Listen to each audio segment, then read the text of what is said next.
Hey, I'm Hayden from PianoGroove and welcome to this tutorial on blues turnarounds for beginners. In this lesson, we're going to start right at the beginning and I'll explain what a turnaround is and also how we can apply it to our playing. So let's start right at the beginning. What is a turnaround and why is it important? Well, the turnaround is typically the final two bars in the blues form.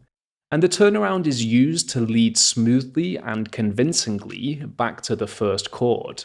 So why is this important? Well, when playing the blues, we often play the form many times during a single performance.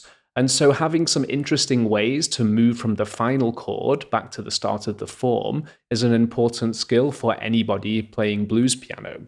Let's start from the last line of the blues. So in bar 9, you can see that we have the 5 chord. Here it's C7. Going down to the 4 chord. And then to our 1 chord. Now sometimes you will see this 1 chord written for the entire of the last 2 bars. Now this doesn't mean that we have to stick just to the 1 chord. In fact, we always have the creative freedom to add whatever style of turnaround we like. Now the turnaround often moves from the 1 chord to the 5 chord, and then this 5 chord creates a strong resolution back to the first bar. So sometimes you will see 1 bar of F7, which is bar 11, 1 bar of C7, which is bar 12, and then back to the top of the form. But in fact, there's many different chords and techniques that we can add in between these 2 chords. So essentially, you can see the turnaround as the 1 chord moving to the 5 chord. However, there's many pathways that we can take to do this.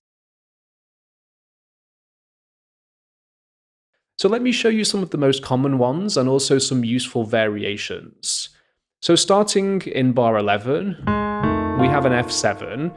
A very common one is to play F7 over A. So here I'm just thinking of the F7 shape, but with the A on the bass. So if you move the F to the top, so then we have F7, F7 over A, and then to the 4 chord, B flat. So that's voiced as a triad, not as a 7th chord, which is important. You can also play like this, as we'll get onto. The 4 chord goes up a half step, so we have the sharp 4 diminished chord, in this case a B diminished 7. And that could take us straight to C7, but instead what's often played is an F over C, or this is the 1 chord F over the 5 bass. Now this is interesting because we can hear that 1 chord, so it sounds like we're almost home, but we're not quite home. So we have the 1 over the 5 bass, and then to the 5 chord. So here is C7 with the sharp 5, and we can hear that this has a very strong pull back to the 1 chord, and then we're back home again. So this is a very useful phrase to learn, and it's important to visualize the bass line. So we have F7, the 1, over A in the bass, so F7, F7 over A, B flat triad, B diminished 7, F over C, and then some kind of C7 sharp 5, and that can take us back to the top of the form. So it's important to visualize this bass line, and then that will take us back to F. So first of all, I recommend just to play through with the chords like this.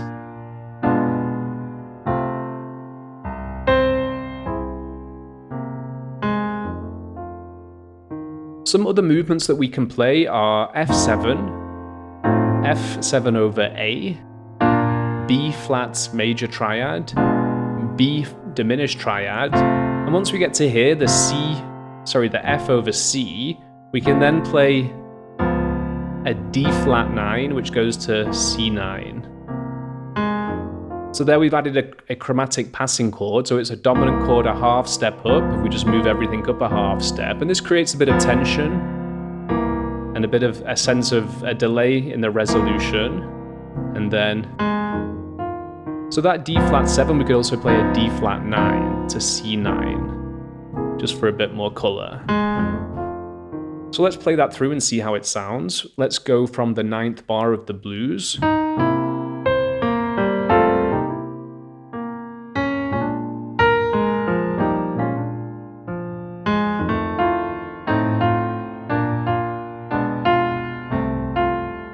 D flat 9, C9, C7 sharp 5, and then back to our 1 chord.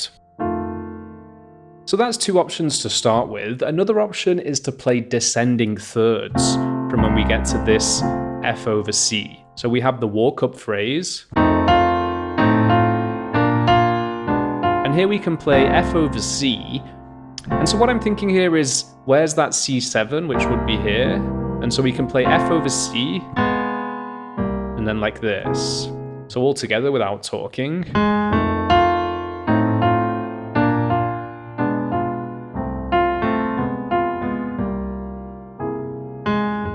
So you can just look at this as a chromatic voice leading down to that C7. Notice I still have the F on top, so technically that creates a C sus. So if you put the 3 here, it's going to sound a bit dissonant. So we can put it in here, and then... So from bar 9...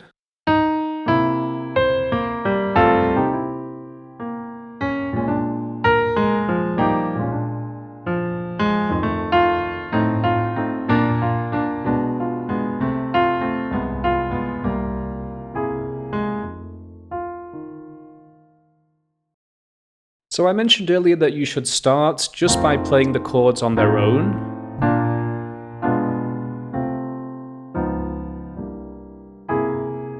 And then you can try toggling the notes, so we can play... And notice the F is repeated on top. This is a drone note that's played throughout. So we're in the key of F, and so this makes sense.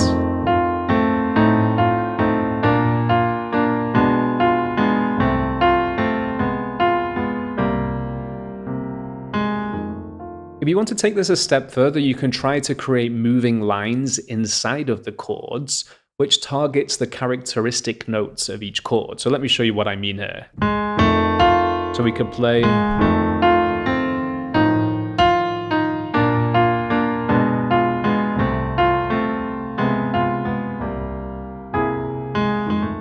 So there I played, and then I'm targeting the 7 of the F7 over A, and then notice that line comes up and then down into the 3rd of the B flat, and then we can keep it on the same notes for, that's kind of like the this note of the diminished chord, and then once we get to here, we can play this, and back to the top.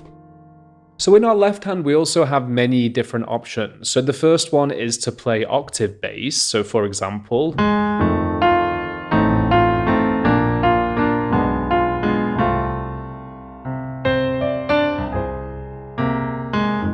and that gives us a thicker sound. In our left hand module, we look at some ways that we can enhance that further.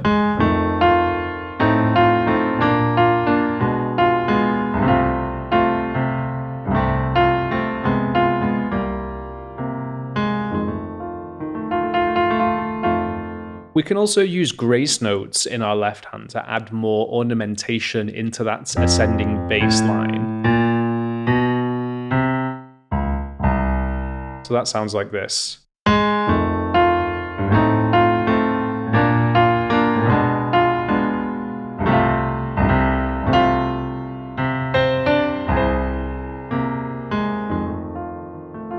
We can also combine octaves and grace notes, and these are the small nuances that you have at your creative disposal. So we could play, start with octaves, and then go to the grace note, and then to the left-hand pattern.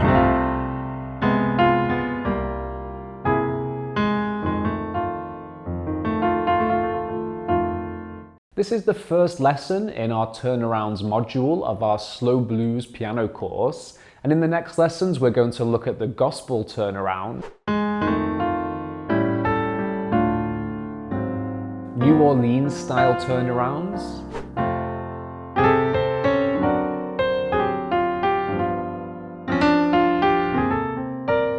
And also turnarounds that use blues scales.